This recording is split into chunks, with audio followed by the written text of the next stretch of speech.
Bonjour à tous, merci de nous rester fidèles. Bienvenue à ce numéro de l'émission En route avec Dieu au Cameroun. Aujourd'hui, nous parlons des mariages intercommunautaires en milieu chrétien quand on sait que plusieurs n'arrivent pas à se marier parce qu'autour d'eux, on se dit qu'on ne peut pas épouser un partenaire qui ne soit pas de la même tribu, de la même communauté que nous. Quand on pense la Bible, nous échangeons aujourd'hui avec un serviteur de Dieu, docteur en anthropologie. Bienvenue. Bonjour docteur. Bonjour. Merci de nous recevoir, merci d'accepter de répondre à nos questions.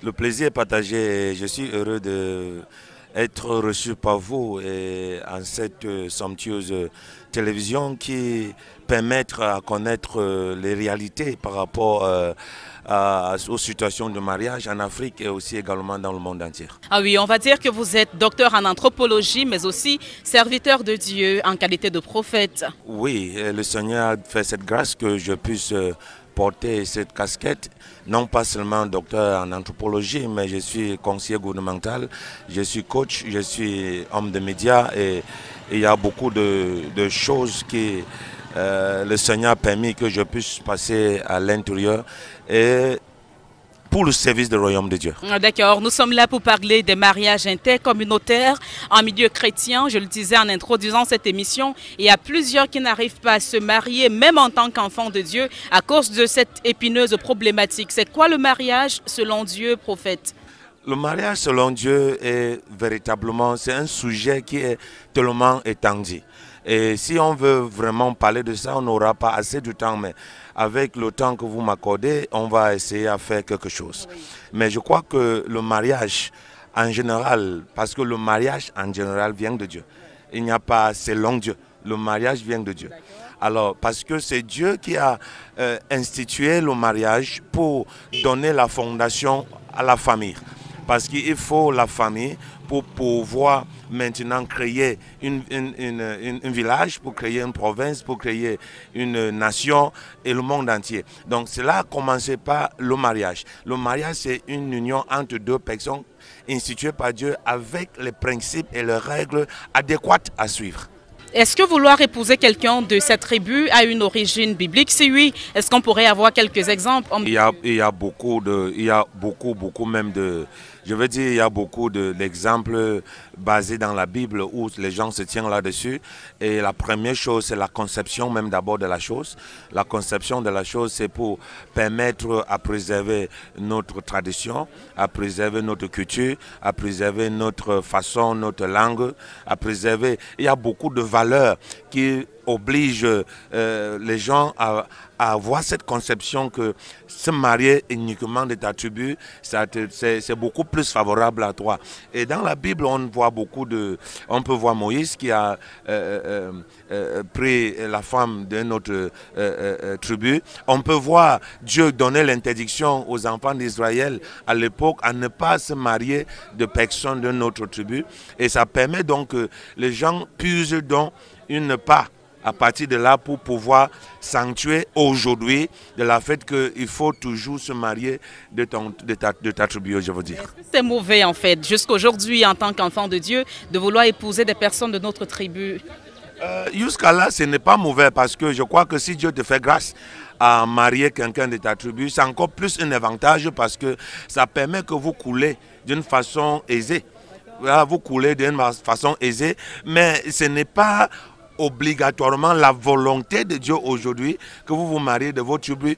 Et parce que quand vous mariez quelqu'un de votre tribu, il y a la tendance, il y a une différence de la façon de résoudre le problème, il y a une différence de la façon de parler, de penser, parce que c'est difficile même de fuir le mariage, parce que je crois que même au village, on va vite repérer la maison où... Donc, je crois qu'il y a un avantage, même que qu'en soit le temps que nous sommes aujourd'hui, il y a toujours un avantage, culturel, 2 de notre langue, 3 de la facilité de faire grandir nos enfants sans avoir le stress au niveau de dialecte ou de notre langue, et aussi la culture, vous voyez la synchronisation de l'adaptation facilement, vous voyez aussi la formule de mère culturelle ou un peu, si vous, par exemple, vous mariez quelqu'un de notre village et qui n'est pas adapté à votre forme de nourriture, ça va prendre encore le temps pour qui... Alors que, okay, par exemple, moi j'aime beaucoup la chou, et si c'est vous que j'avais marié, peut-être, il va falloir que tu prennes encore le temps pour apprendre à préparer la chou, pour que cela, vous voyez qu'il y a encore beaucoup de choses à faire, mais dans le Seigneur, il fait grâce. Hein? Amen. Et est-ce qu'aujourd'hui, en tant qu'enfant de Dieu, on devrait continuer à vouloir épouser des personnes de notre tribu? Je ne crois pas, parce que dans le Seigneur, la mentalité change.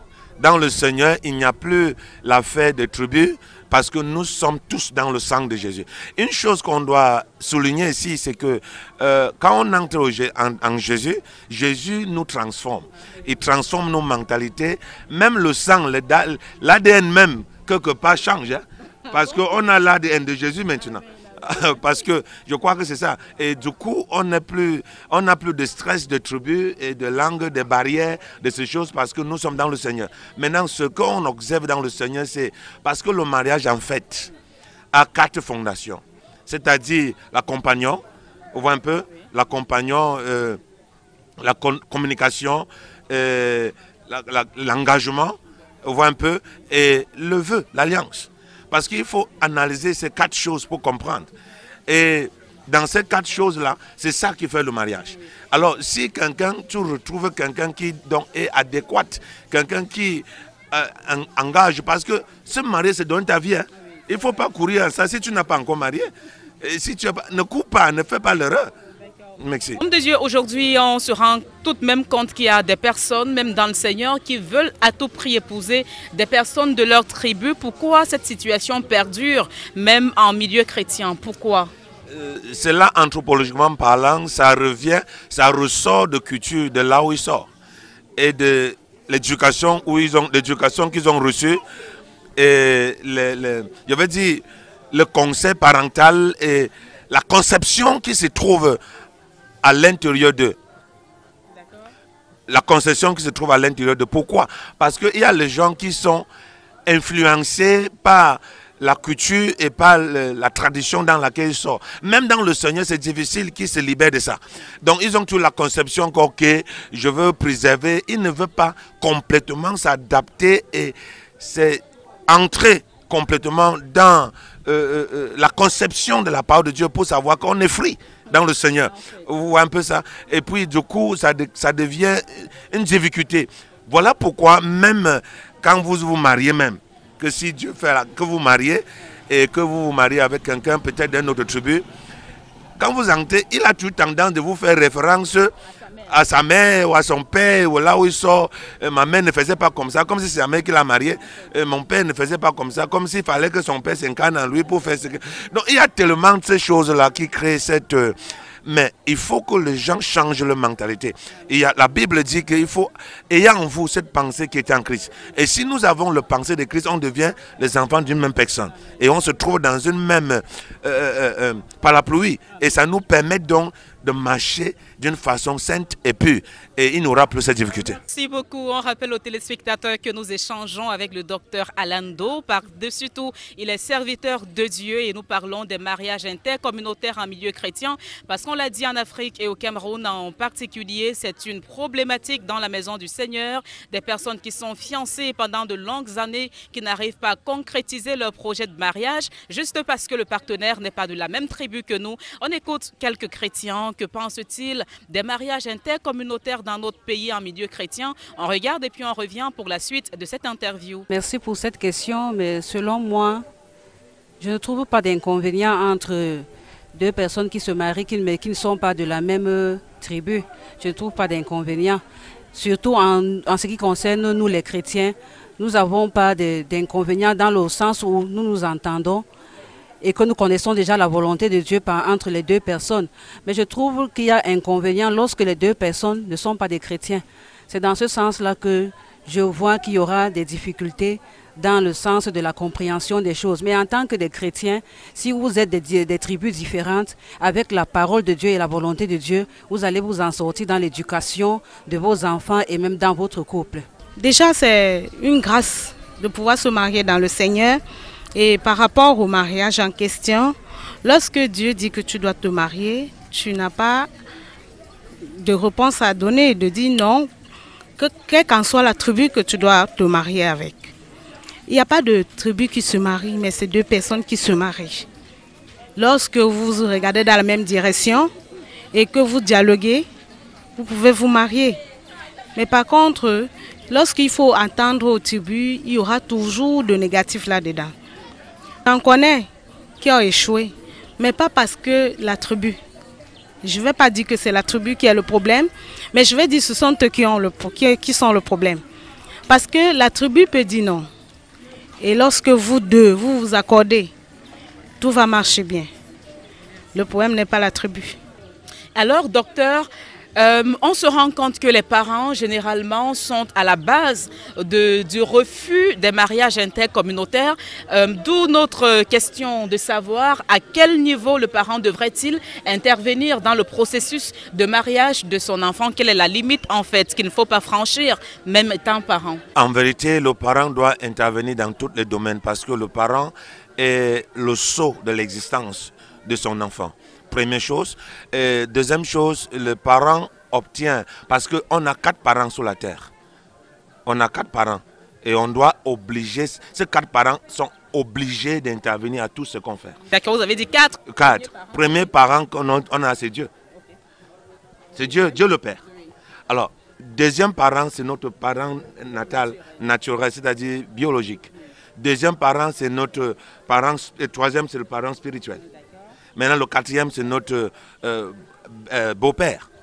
Ok, mais dans ce cadre, en fait, nous allons parler des 3 parents, le parent Dieu, le parent biologique et le parent spirituel. Parce que le beau-père, là, on n'est pas encore marié. Et à quel niveau, jusqu'à quel niveau le parent biologique spécifiquement devrait intervenir dans le processus de mariage de son enfant? S'il dit « je ne suis pas d'accord parce que la partenaire n'est pas de ta tribu », est-ce qu'on devrait arrêter le processus de mariage? Non, le parent ne doit même pas d'abord dire que je ne suis pas d'accord. S'il commence seulement de « je ne suis pas d'accord », ce n'est pas un parent. Parce que le parent est celui qui, dès la naissance, doit éduquer l'enfant et galvaniser l'enfant par rapport à ce que c'est le mariage. Et faire comprendre les principes, les règles, les règlements du mariage. Là, c'est la première chose. Parce que le mariage commence dans l'éducation familiale. Alors, ça veut dire que comment se comporter, comment parler, comment s'habiller, comment préserver ta dignité et se garder. Parce que le mariage n'est pas la sexualité. Alors, sinon, tout le monde qui fait la sexualité, ça veut dire qu'ils sont mariés. Alors, donc, première chose. Deuxième chose, les parents doivent s'engager à la première chose à faire comprendre. Parce que quand les parents l'enfant est engagé au mariage, le parent doit conseiller, suivre, observer. Maintenant, pas interdit par rapport à interdit parce que le mariage c'est une vie. Et la personne avec qui tu veux vivre ne peut pas être forcément quelqu'un de ton tribu. Alors que la personne que tu aimes, la personne que tu t'engages avec lui, la personne que tu t'abandonnes à lui est quelqu'un d'autre. Parce qu'il a les qualités et les caractéristiques qu'il faut pour que tu puisses vivre avec lui en harmonie. Alors le parent n'a pas l'interdiction, le parent a l'orientation à donner par rapport à sa fille ou à son garçon. Mais parfois le parent aussi peut résister au choix fait peut-être par rapport au tribu, par rapport à certaines expériences. Parce que je vous ai vu, il y a les tribus que quand tu maries là-bas, tu vas mal dormir. Hein? Tu vas mal dormir, même s'ils sont chrétiens, parce que la transformation, ce n'est pas une affaire d'un jour. Voilà, elle est évolutive. Donc, il ne faut pas précipiter, il faut prendre du temps. Amen. Donc, vous avez dit le rôle du parent dans le processus du mariage, c'est juste l'orientation. Il ne doit pas interdire, il ne doit pas totalement s'opposer au choix de l'enfant. Le parent doit être un encadreur. Il doit être un coach. Il doit orienter, diriger, il doit être un coach. Il ne doit pas être un dictateur. Parce qu'il ne peut pas. C'est avant quand le parent faisait le mariage postal. C'est-à-dire, ok, on prend une photo de quelqu'un, on t'envoie, et puis tu confirmes, et puis un jour, tu vois seulement qu'on a posté une femme dans ta maison, et puis on te dit seulement que c'est ta femme ici. On a observé la famille, et puis la famille est belle. Ce n'est pas la famille qui doit être bonne. C'est la fille que tu te maries qui doit être bonne. C'est l'homme que tu maries qui doit être bonne. Ce n'est pas la famille. La famille peut être mauvaise, mais la fille est bonne. Alors, il ne faut pas qu'on amène un type de... Parce que, en fait, c'était avant, mais nous ne sommes plus dans le même moment. Alors, homme de Dieu, est-ce qu'il y aurait quand même des inconvénients à épouser des personnes qui ne sont pas de notre tribu, même en tant qu'enfant de Dieu? Oui, même en tant qu'enfant de Dieu, certains inconvénients qu'on peut retrouver, c'est premièrement les compréhensions dans le contexte de notre langue maternelle. Et deuxième chose, peut-être la mentalité et le sens culturel. Il y a cet inconvénient-là qu'on peut faire face. Et aussi la formule d'éducation de nos enfants. Parce que parfois, il y a... dans d'autres tribus, l'enfant ne doit pas s'asseoir là où les parents sont. Et puis manger avec les parents. Et puis encore, si un enfant ose à poser une question à un parent, c'est les gifles. Et puis on voit un peu, et les autres tribus, ce n'est pas... En fait, les enfants sont partis de tout. On ne s'assoit pas au table pour manger avec les parents, alors que ce n'est pas le cas. Donc, il y a ces choses-là, ces désavantages qu'on peut rencontrer, mais c'est corrigeable si on est enfant de Dieu.